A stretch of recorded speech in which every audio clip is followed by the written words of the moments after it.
Väčšina prejavov tradičnej ľudovej kultúry v nás vyvoláva pozitívne emócie.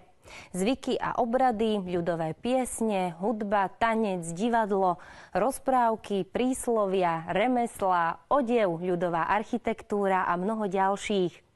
Niektoré z nich pri zrode mohli prameniť hoci aj zo smútku či nežičlivých vonkajších vplyvov a udalostí, no výsledok bol od nich vždy ušetrený. Väčšina z nich však určite vznikala v atmosfére dobrej mysle a vnútorného pokoja autora. Je v nich to dobré z človeka minulosti a kladný odkaz pre nás. Vítajte v Kapure.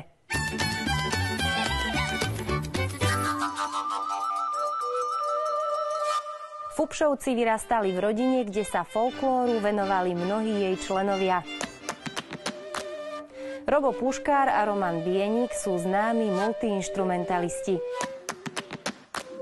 Hlavná časť objektovej skladby v múzeu v Pribiline je zo zátopovej oblasti Liptovskej Mary. Robo Puškár hráva vo významných hudobných telesách. Ľudová hudba bratov Fupšovcov pochádza zo Štiavnika na Považí. Vyrastali v rodine, kde sa folklóru venovali mnohí jej členovia.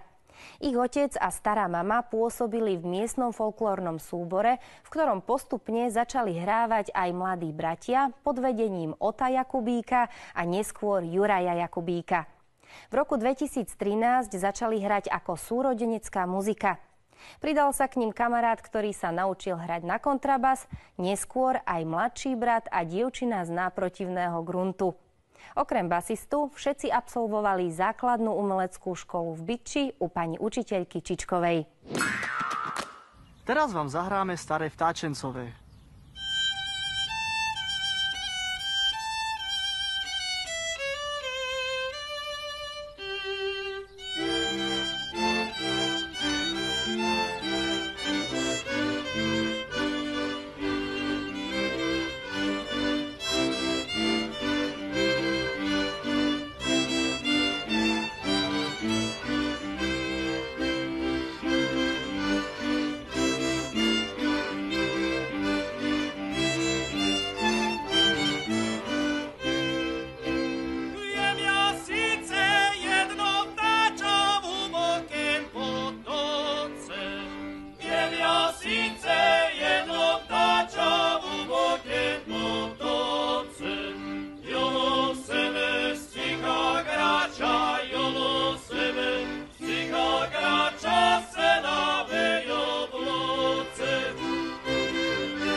koľaji vtáča, jedno semeko do pečky moča, sedí na koľaji druhé, aby boli poviesinka rúbe, sedí na koľaji trecie, aby bolo bez záradce kvecie.